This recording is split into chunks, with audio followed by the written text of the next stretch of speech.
एक बार फिर से लेकर हाजिर है प्रतापगढ़ जिले के दिन भर की बड़ी खबरों की शुरुआत करें इससे पहले आप सभी से एक निवेदन है कि यदि आपने अभी तक ग्लोबल भारत न्यूज को लाइक और सब्सक्राइब नहीं किया तो आज ही कर लें, जिससे आपको सभी नोटिफिकेशन सबसे पहले मिलती रहे।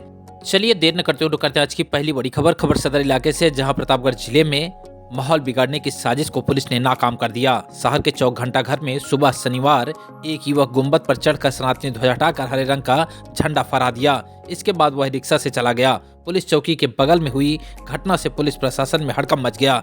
झंडा बदलवाने के बाद केस दर्ज कर झंडा लगाने वाले की तलाश शुरू कर दी गई है।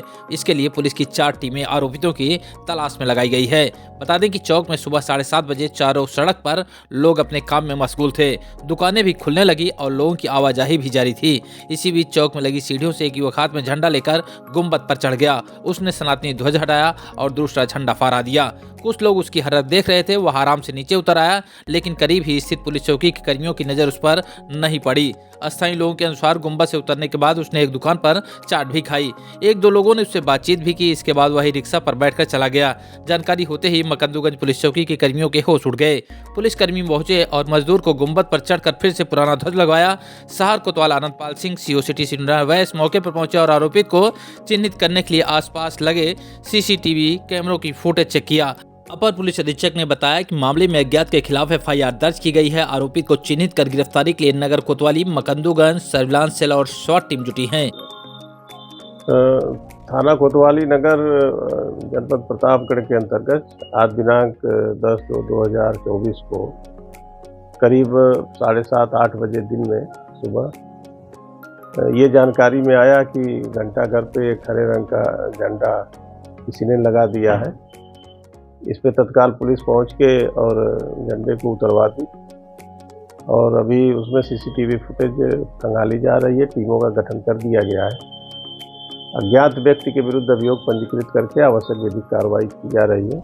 खबरों में आगे बढ़ते हैं, बात करेंगे पट्टी इलाके खबर की, जहां अभिलेख लेकर नहीं पहुंचे लेखपाल, जिलाधिकारी ने लगाई जमकर लताड़। बता दें कि पट्टी कोतवाली परिसर में आयोजित थाना समाधान दिवस में बिना अभिलेख के पहुंचे लेखपालों पर डीएम संजीव रंजन बिफर गए। उन्होंने चेतावनी देते हुए कहा कि ग्राम पंचायतों के अभिलेख लेकर ही समाधान दिवस में आए।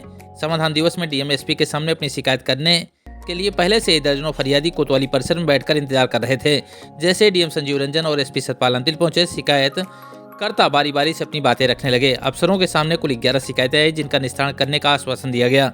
संबंधित शिकायतों का निस्तारण करने के लिए राजस्व कर्मी को पुलिस टीम के साथ मौके पर जाने का निर्देश दिया गया। कई शिकायतों की पुष्टि करने के लिए लेखपालों से अभिलेख मांगा, लेकिन लेखपाल अभिलेख नहीं दिखा सके। इस पर नाराजगी जाहिर करते हुए उन्हें चेतावनी भी दी गई। सुनिए क्या कुछ कहना है मामले को लेकर जिलाधिकारी का। नहीं, जैसे जहाँ भी लेखपाल जाते हैं और खासकर थाना दिवस, समाधान दिवस पे आते हैं तो उनको कागजातों की जरूरत पड़ती है, तो वो हमेशा लेकर चलना चाहिए। आज जिले पर एक मीटिंग आउट की गई है, इस कारण से कुछ लोगों ने नहीं लाया था, तो उन्हें निर्देशित किया गया कि भविष्य में ऐसा न करें। और कुछ लोग जो जिनके पास में थे निकाल दिया गया। इलाके में ग्राम सभा की जमीन पर बहुत सारे अवैध कब्जे हैं, उसको लेकर क्या कुछ कार्रवाई की जाएगी?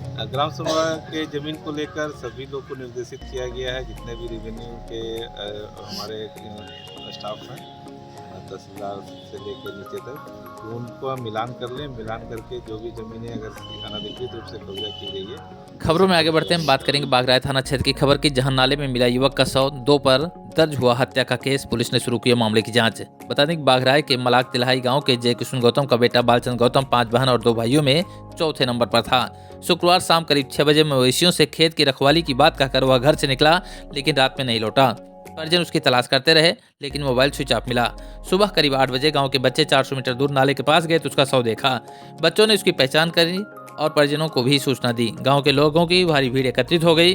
बालचंद के परिजन भी मौके पहुंचे और 5 माह पूर्व हुई मारपीट को लेकर गांव के ही अमित कुमार और अहमद जादूपुर के धीरज पर हत्या कर शव नाले में फेंकने का आरोप लगाने लगे। परिजनों ने मोबाइल और रुपए भी गायब होने का आरोप लगाया।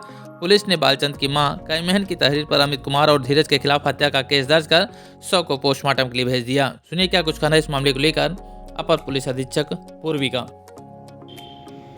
ये थाना क्षेत्र बागराय में आज दिनांक 10/2/2024 को 10:30 पर सूचना प्राप्त हुई कि एक अज्ञात व्यक्ति का शव पड़ा हुआ है। मौके पर पुलिस पहुंच के वहाँ निरीक्षण किया और जानकारी की तो ये ज्ञात हुआ कि ये शव बालकृष्ण गौतम स्वर्गीय पुत्र स्वर्गीय जय किशन गौतम, जिनकी उम्र करीब 22 वर्ष है और ये रहने वाले मलाक तिलारी के ही है, वहीं बागराय में पड़ता है। ये नाले में पड़ा हुआ था। शव को निकाल के पंचायतनामा की कार्रवाई की गई है, पोस्टमार्टम के लिए भेजा जा रहा है। मौके पे शांति व्यवस्था कायम है। अग्रिम तहरीर प्राप्त होने पे अग्रिम आवश्यक विधिक कार्रवाई इसमें की जाएगी।